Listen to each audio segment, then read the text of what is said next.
Hi everyone, this is Arcadius and welcome back to Naval. Today we'll be reviewing the second set of torpedoes for the United States destroyer Sims, or as I have renamed her Anderson, but there has been some more information about the developer diaries, so let's take a look at that because it is quite interesting. Alright, so this is straight from the developmental diary. We have some information about some upcoming ships. So we have U.S. carrier Robin, which we were already told about. It's going to be a matchmaking tier 7, so it's pretty much I'm pretty sure it's illustrious. Maybe it's implacable. One of those two. It was actually turned over to America for a brief part of the war and renamed the Robin, so that's how she will be in the game. So probably illustrious since she's a tier 7. She's a free XP ship. So that's interesting.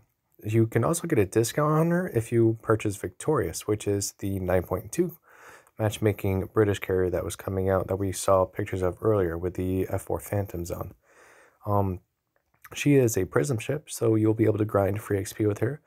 We also have British battleship Renown, the 1940 reconstructed version, is also a prism ship. We have the USS carrier Hornet, which has not been decided how we're going to be able to get her, but she is the one that has the B-25 Mitchells that had the special capability of like bombing targets but not being able to land again, so like a one-shot, one-kill kind of setup maybe. Hopefully more information on that later on. And we are getting a Japanese battleship sub-branch.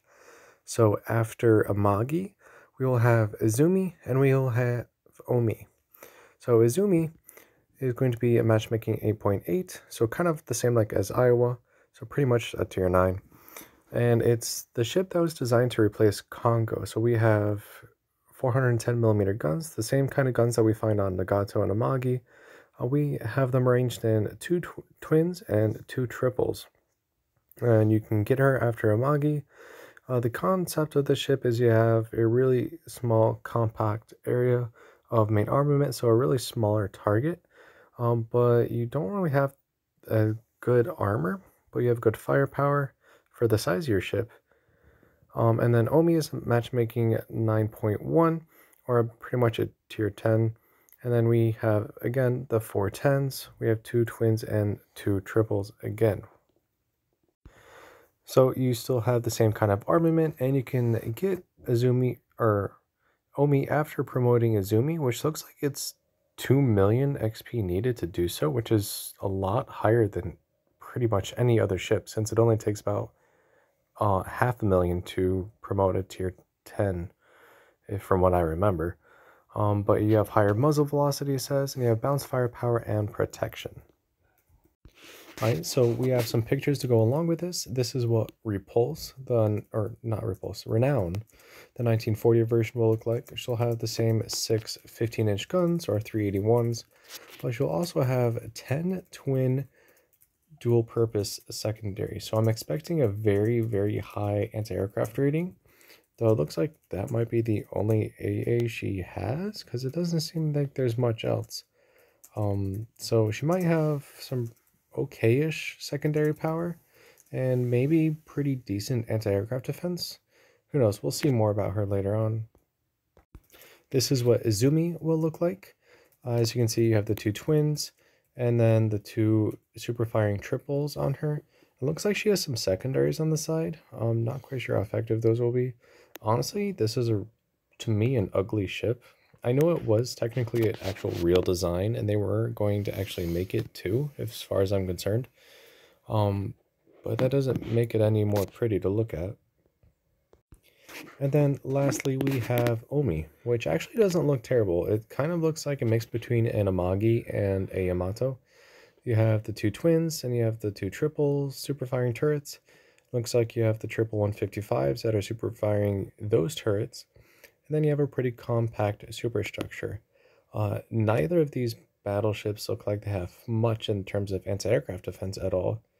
And this one specifically looks like it only has a couple 155mm secondaries, so probably not any good secondaries at all. I'm assuming these ships might be very good at range, but other than that, probably nothing else. So with that, let's toss ourselves back into the game and take a look at the ship we were going to be reviewing today. Alright, and here we are. We are going to be going over sims. So the first set of torpedoes that we went over did 10,300 damage, 9.2 kilometer range, 55 knots, 0.94 rounds a minute, detectability range of 1.5 kilometers, and a torpedo flood chance of 91.17. So why would we use the first set when these ones sound so good? And actually, these are pretty much the better ones. You get better rate of fire and you get better range for your torpedoes.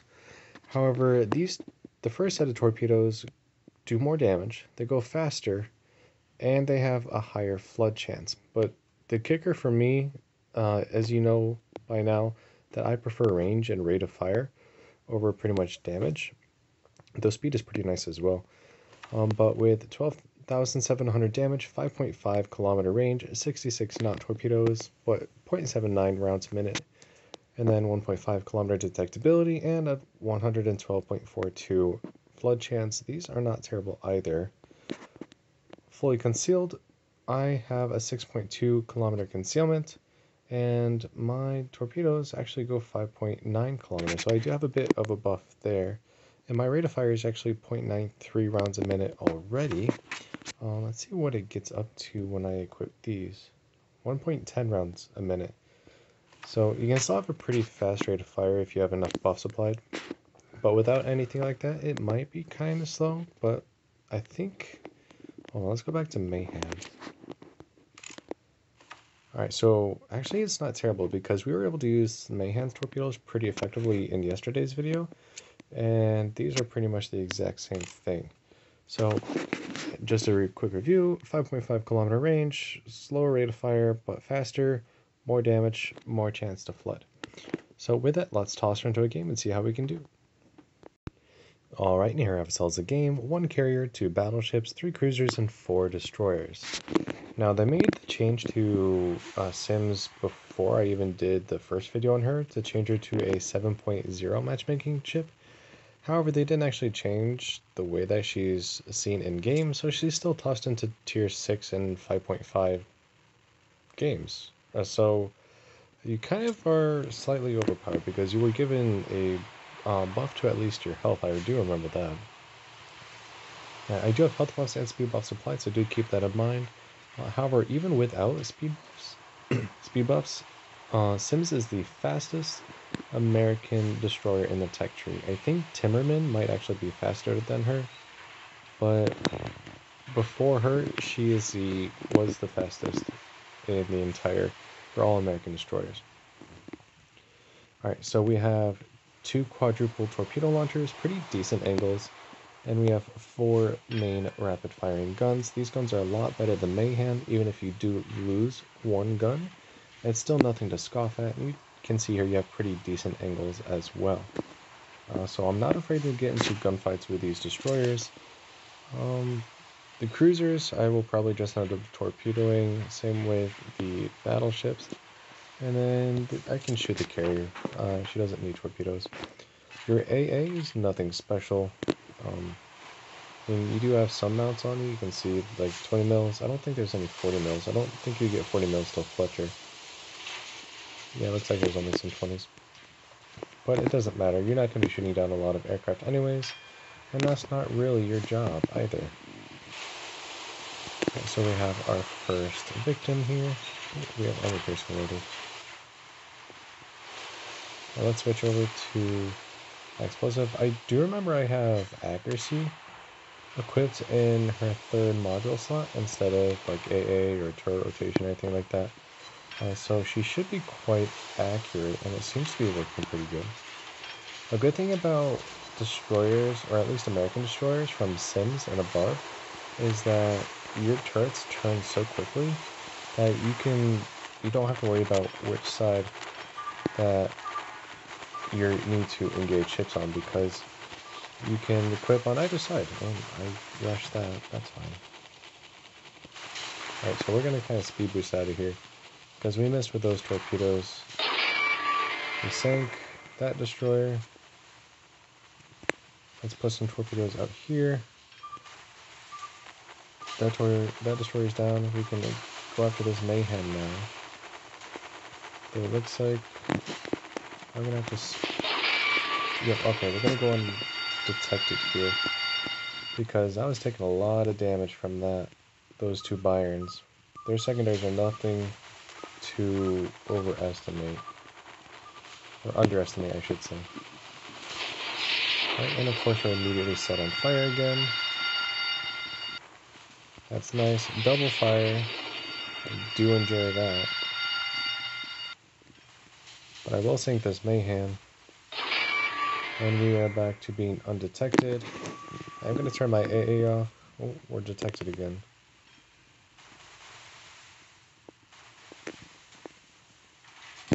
Alright, so let's extinguish the double fire. I'm not quite sure why we're still detected. Oh, there we go. Oh, we're detected again. I'm kind of in a tricky spot now. I can't even use my torpedoes right now. Alright, so we just need to leave this island. If it'll let us.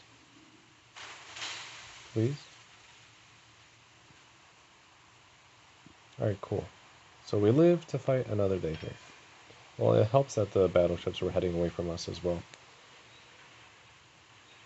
Alright, so now that we lost pretty much our entire ship, let's see what we can do about the enemy team. So we can't really rush anything anymore, so we're going to have to use our guns to burn them. So, yeah, as you can see, your torpedoes, maybe not the best, but they were still able to sink quite a few ships and do quite a bit of damage too.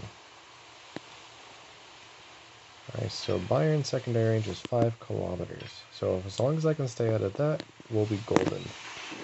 I'll turn my AA back on because it doesn't really matter at this point. And let's kind of rush ourselves towards the carrier to see if we can do any damage on her. We're working on these Byrons a little bit. I'm not too worried about it. Let's see, 5.9 kilometer torpedo range. So I think we can actually still use our torpedoes. We're just going to have to be extremely careful about it.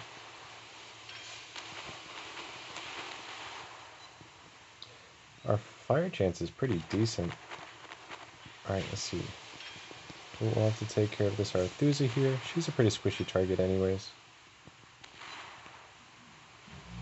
As you can see, your fire chance is pretty decent, though I got a fire and I don't know where it is because it's not on this ship. Maybe it's on the Nuremberg. Ooh, secondaries from the Arethusa. Not that they're exactly powerful by any means, but I don't need much right now. I don't need a fire.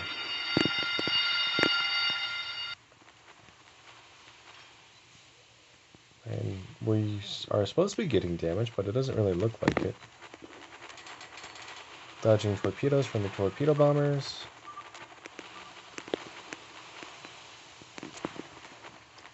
And we're going to go tangle with this carrier in a moment. I'm not too worried about her, though I don't want to get into secondary range with her either.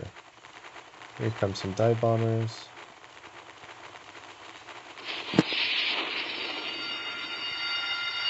Maybe we can get some torpedo hits. I doubt it though. And we are going to try and go undetected here. Maybe we'll put some more shots towards this Byron here while we kind of conceal ourselves. Maybe take down a few aircraft. Though it looks like she's going to go down soon anyways.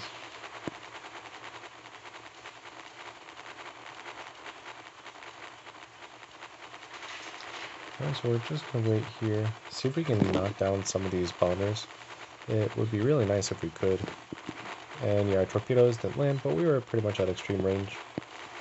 Looks like our anti-aircraft is actually doing pretty decent. And our speed boost is up for when we are ready to rush this carrier. She is an alpha. I'm trying to see if I can knock down more of these dive bombers, but it looks like we're focusing on the fighters, unfortunately. So we may not have a choice. Now, how's our team looking? Well, the Byron's almost down. Mayhan's at half health. There we go. Oh, we can see the carrier now.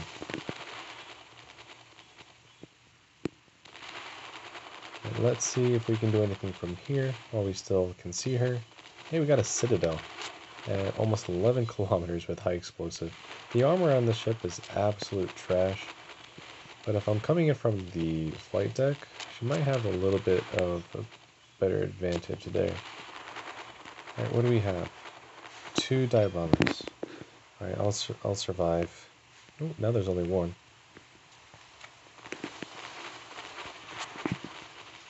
Alright, so let's rush back in and see what we can do against this carrier. We are being dive bombed right now. And we shot her down too. Awesome. So we were able to shoot down all of those aircraft. So our AA, though not powerful, will shoot down enough aircraft if they're just being hovered over. And let's see if we can get some last bit of damage on this carrier. At this range, I do have to give quite a bit of lead, but that's fine. And we're still getting some hits, maybe not the best damage. That was actually pretty decent. 3 citadels for almost 8,000 damage. Oh, look, there's another one. 3 more citadel hits. And there she goes. Alright, so we found a little sweet spot in the range. So let's see how we did. Though I'm thinking we did a lot of our damage with our guns, but that's pretty much what you're going to find with destroyers starting at this tier in the American line. So we had 105,000 damage, 4 ships sunk, 152 shell hits, 3 torpedo hits only, 7 aircraft shot down, 9 citadels, 7 fires, 1 flooding, 1 module destroyed, and 3 defended caps for 7,000 base XP. 76,000 damage in high explosive shells, pretty much. We did a little bit with armor piercing, but we switched relatively quickly. And then just over 5,000 damage in fires, and only 23,800 damage in torpedoes. We didn't really get a good chance to use our torpedoes, considering we ran aground halfway through the game, and pretty much lost all of our health for doing so. That was my mix-up. If I didn't have my health buffs at that time, I would have been sunk relatively quickly. So you always do want to keep track of where your ship is. She can sometimes be too fast for her own good. She can get herself caught in certain situations, and like as you can see there, she may not be able to maneuver out of islands in time. But she is still a really, really fun ship. I do still take her out once in a while. She is primarily going to be a gunboat for battleships, well, cruisers, destroyers, and carriers, and then you could set fires with your guns on battleships and then use your torpedoes as well.